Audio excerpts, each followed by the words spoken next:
केला बेचने वाली चुड़ैल। एक बार की बात है, जादूपुर नाम के एक गांव में करतब दिखाती एक औरत एक रेड्डी के लिए गांव में आती है। आइए आइए मेहरबान कदरदान, खाइए रोहड़ा के ताजे ताजे केले। कभी खाए नहीं होंगे ऐसे केले, पीले पीले केले खाइए।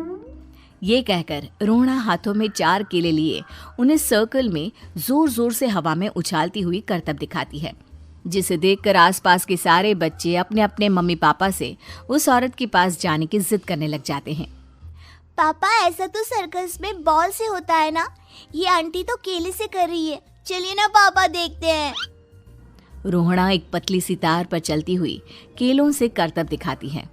आते जाते सभी लोग बाहर रुककर उसके करतब देखते हैं और वाह वाही करते नहीं थकते। जैसे ही एक आदमी पास आकर उसे पैसे देने लग जाता है, तब वो कहती है, अरे नहीं नहीं साहब, मैं करतब तो बच्चों के मन को बहलाने के लिए करती हूँ। धंधा तो मेरा केले का है। पीछे देखो मेरी रिड्डी, जो भी मेरे केले खाएगा मेरी तरह चुस्त दुरुस्त और तंदुरुस्त हो जाएगा। पता चलता है क्या कि मेरी उम्र 55 की है। अरे पर ऐसे ठंड के मौसम में कोई केला क्यों खाएगा? ये ऐसे वैसे केले नहीं है साहब, ये शरीर में गर्मी देते हैं। ठंड को दूर भगाए जो भी रोहिणा के केले खाए। पापा, अगर मुझे केले नहीं मिले तो मैं घर नहीं जाऊंगी। तभी उसके पापा कहते हैं कि बेटा, केले ठंड में कभी गर्मी नहीं देते। ये सब कहने की बातें हैं, सामान बेचने का तरीका है इनका। पर पिंकी नहीं मानती। मैं केले खाऊंगी। पिंकी की जिद के आगे नत्थू हार जाता है और उसे केले खरीद कर दे देता है। पिंकी खुश होकर केले घर ले आकर खाती है। अब मैं भी करतब करूंगी, कितना मजा आएगा। जादुई केले। पिंकी पहला केला खत्म भी नहीं करती कि वो बेहोश हो जाती है। दूसरे केले से एक काला धुआं आता है और रोहड़ा चुड़ैल बनकर बाहर निकल आती है। मेरे भूतिया केले बच्चे न खाए, ऐसा हो ही नहीं सकता। जादूपुर वालों, कब तक बचोगे? आ गई हूं मैं रोहड़ा, जिसका कोई नहीं कर सकता सामना। रोहड़ा पिंकी को गोद में उठाकर काले धुएं में कहीं गायब हो जाती है। शाम के वक्त नत्थू घर लौटता है और पिंकी को घर में ना पाकर उसकी माँ से कहता है, माँ पिंकी कहाँ है? अरे बेटा, उसे तो तू सुबह करतब दिखाने ले गया था ना, फिर कहाँ वापस आए तुम दोनों? मुझे लगा तू उसे अपने साथ मंडी ले गया होगा।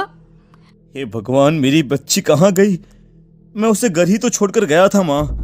नत्थू गांव के घर कोने में अपनी बेटी को ढूंढता है, पर उसे वो कहीं नहीं मिलती। परेशान होकर आखिर रो रो कर नत्थू हिम्मत हार कर घर लौट आता है। अगली सुबह रोहड़ा फिर से करतब दिखाने आती है और इस बार पिंकी की तरह रोनी केले खरीद लेता है।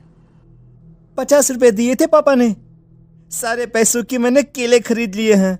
अब मैं भी आंटी की तरह ही करतबबाज बन जाऊंगा। यही सोचते हुए रोनी केले खाता है और पहला अकेला केला आधा खत्म भी नहीं करता कि चुड़ैल उसके सामने आ जाती है। मेरे साथ चलने का समय आ गया है रोनी। ये तो बस शुरुआत है। अब इस गांव के सारे बच्चे धीरे धीरे मेरे कब्जे में होंगे, एक बच्चा भी नहीं बचेगा। ये कहकर रोना रोनी को गोद में लेकर काले धुएं में अदृश्य हो जाती है। इसके बाद हर रोज गांव में से कोई ना कोई बच्चा गायब होता, पर ऐसा क्यों हो रहा है किसी को भी समझ में नहीं आ पा रहा था। रोज की तरह अपनी बेटी पिंकी की तलाश में नत्थू गांव के एक तालाब के पास बैठा रो रहा था। कहाँ गई मेरी पिंकी? शकुंतला के जाने के बाद एक वही तो मेरा सहारा थी। अरे उसकी आत्मा कोस रही होगी मुझे कि मैं अपनी बच्ची को संभाल भी नहीं पाया। नत्थू ये कहता हुआ रो ही रहा था कि तभी तालाब में से उसे शकुंतला की आवाज सुनाई देती है। कहाँ थी तुम शकुंतला? हमारी बच्ची और सारे गायब हुए बच्चे रोहड़ा के कब्जे में हैं। वो बच्चों को जो केले देती है उससे बच्चे बेहोश हो जाते हैं और उसके कब्जे में आ जाते हैं और वो उन्हें ले जाकर काली दुनिया में ले जाती है। पर वो ऐसा क्यों कर रही है? ये मैं नहीं जानती, पर उस दुनिया का रास्ता मैं आपको बता सकती हूँ। जहां ये नदी खत्म होती है वहां एक केले का पेड़ है, उसके नीचे एक दरवाजा है, वहीं से रास्ता जाता है उस दुनिया का। ये कहकर शकुंतला की आत्मा गायब हो जाती है। गांव के सभी लोग झुंड बनाकर उसी रास्ते से काली दुनिया में चले जाते हैं और वहां देखते हैं कि सारे बच्चे वहां काम कर रहे थे। पापा मुझे ले चलो यहाँ से। पापा पापा।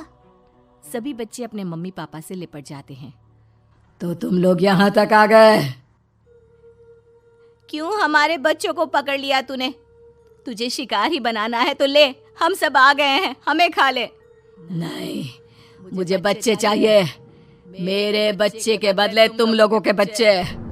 क्या मतलब? मैं इसी गांव में रहने वाली एक औरत थी। केले की चोरी के इल्जाम में मेरे बेटे को गांव वालों ने इतना मारा कि वो मर गया। उसी दिन मैंने ठान लिया कि गांव वालों का भी वही हाल करूंगी। कुछ दिन बाद बेटे के चले जाने के दुख में मैं भी मर गई और मेरी भटकती आत्मा एक चुड़ैल बन गई।